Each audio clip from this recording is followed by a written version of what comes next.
Nik egingo dut pixkat ondorioen eta ostean interpelazioen partea. Orduan, jartzeko testu ingurua, berez talaia feminista 2023 urteko koiuntura analisi feminista bat egiteko saiakera bat izan da, eta ondorioz ezinbestekoa da, hemen azaldu diren gai ez gain, gehi dosierrean dauden beste batzu ez gain, eta horiek banan-banan aztertzeaz gain, haien arteko gurutzaketan begia jartzea, haien arteko gurutzaketan dagoelako gure analisiaren funtsa. Gurutzaketa horietan begirada jarrita ikusten dugun nola sistemaren berrartikulazioa atari garen bizitzen, eta horrek forma konkretuak nola hartzen dituen gure egunerokotasunean. Julek esan du privatizazio fase oso gogor bat bizitzen ari garela, eta hor esaten genuen, ez? Atzera pausu eta aurrera pausuetan edo banatzen genuen gure analisia, jakinda ez direla horrela prozesu linealak, baizik eta disputan eraikitzen direla tendentzia horiek, baina, zelan banatzearen alde batetik atzera pausuetan eukiko genuke bizi baldintzen gogortze orokorra, bizitzaren garestitzea eta abar, lurraren privatizazioa eta esplotazioa eta eliten erreakzioa.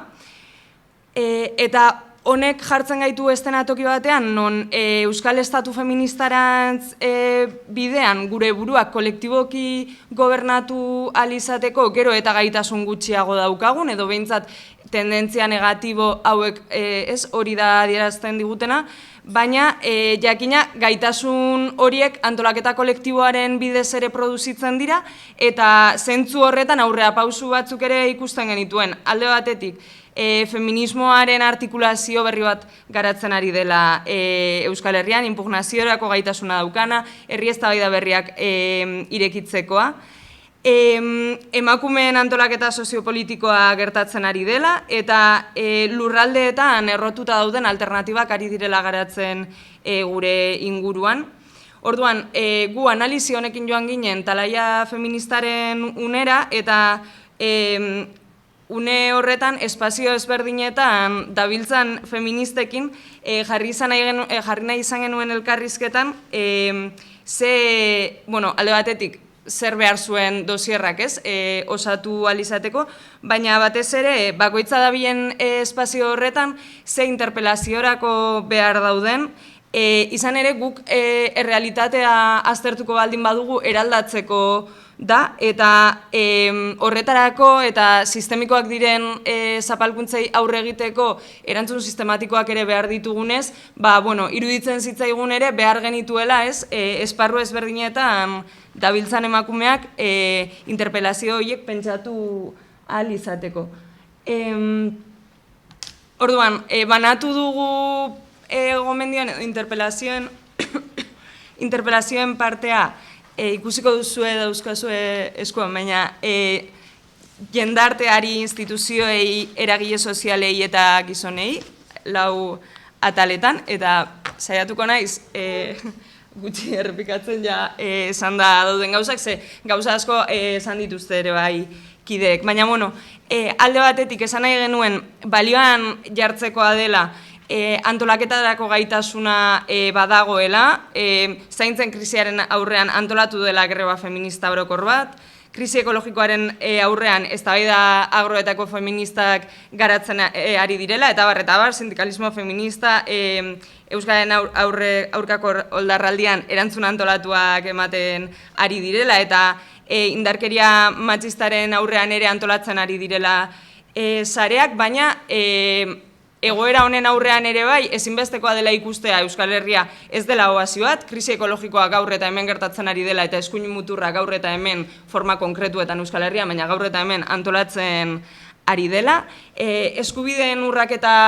kolektiboak gertatzen ari direla, eta urraketa horiek edo eskubideen urraketa horiek erabaki eta erantzule konkretu batzuk dauzkatela, esaten genuelako, patriarkatua forma konkretuetan reproduzitzen dela, eta Mirenek esaten zuenez, ez da eguraldiarekin gertatzen dena, ez da gauza bat magikoa, patriarkatua ere ez. Beraz, horren atzean badaudela erabaki konkretu batzuk,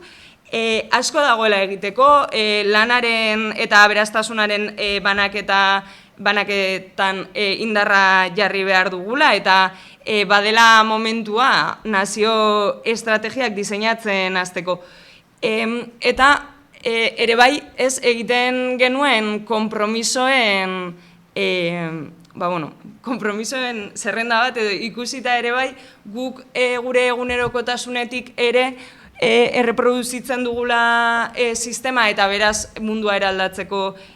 baliabideak ere bertan daudela, eta beraz gure bizitza konkretuetatik ere pasatzen dela kontsumo ereduak eraldatzea, aliantza maskulinoak deseraikitzea, eta zentzu horretan, zaintzen hastea, jake ez zaintzea privilegio bat den, isiltasun konplizek indarkeria erreproduzitzen dutela, eta oro har, larrialdi egoera batean gaudela esaten baldin badugu, kolektiboki antolatuta erantzun behar diogula larrialdi egoera honi. Pentsatuta ere bai, larrialdi egoera hau dela oraintxe bertan gure normaltasuna, eta beraz, bertan bizi beharko eta bizi garela. Esaten genuenez, urgentzia momentuak bizi ditugu, eskubide kolektiboen urraketa gertatzen ari da, eta horrek erantzule zuzenak ditu, politika konkretuak, eta Amaiak jarri ditu adibide konkretuak ere bai zentzu horretan. Ongizatearen ardura urgentziazkoa da familietatik eta merkatuetatik ateratzea, eskubideen kolektiboen defentsaz ari baldin bagara, eta instituzioi zuzenean interpelatuta, horien bermea publikotik ere pasatzen delako, eta batez ere publikotik pasatzen delako. Ardurei dagokionez, eskubide kolektibo horiek bermatzeko zerbitzu publiko unibertsal eta euskaldunak bultzatzea ezinbestekoa dela,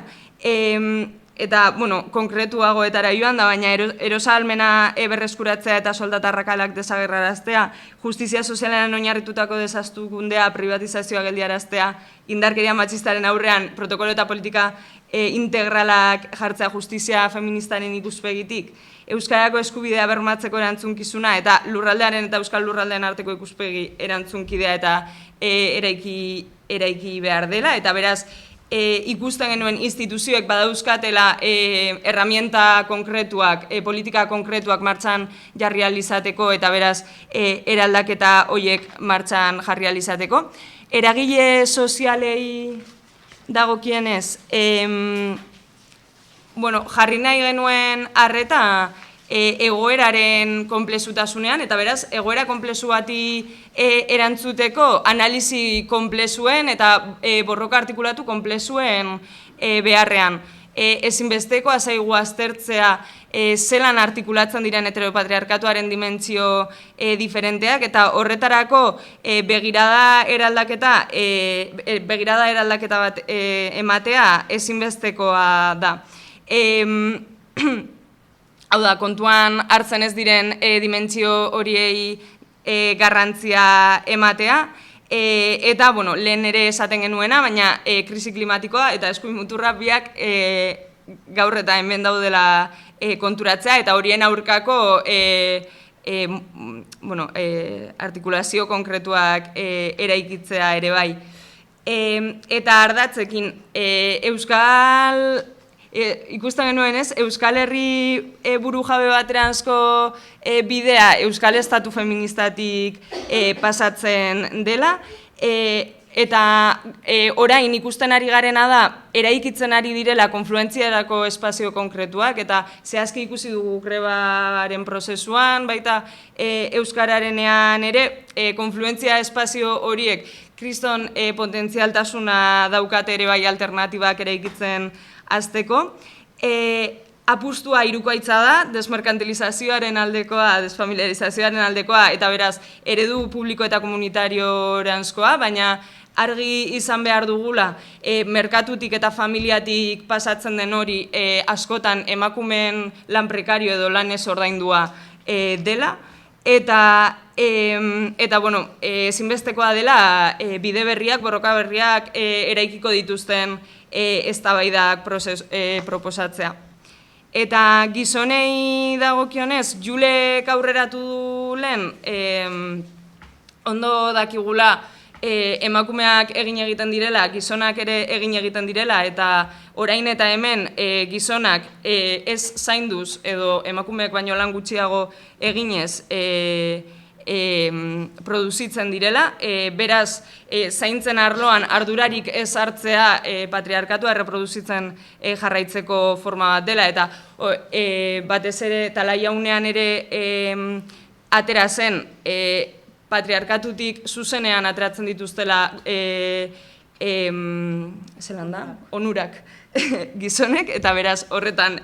arreta jartzea ezinbestekoa dela. Indarkeriaren eguneroko berrerabilkuntzan paper garrantzitsua jokatzen dutela, Aiorak ere esaten zuen, baina ez dira monstruoak, ez dira gu eta besteak, baizik eta zelan produzitzen dugun indarkeria gure egunerokotasunean, eta zelan produzitzen duten gizonek, haiekin konpartitzen ditugun espazioetan, eta batez ere, eta nik uste asko grebarekin lotuta, orain arte prozesu feministetan eta bereziki greba feminista orokor batean non dei espezifiko egin zaien parte hartzeko eta paper aktibo bat izan dezaten, ikusi dela oro har ahula izan dela haien parte hartzea eta horretan ere jarri beharko dela begirada edo egin beharko dela kritika gizonen parte hartzearen inguruan.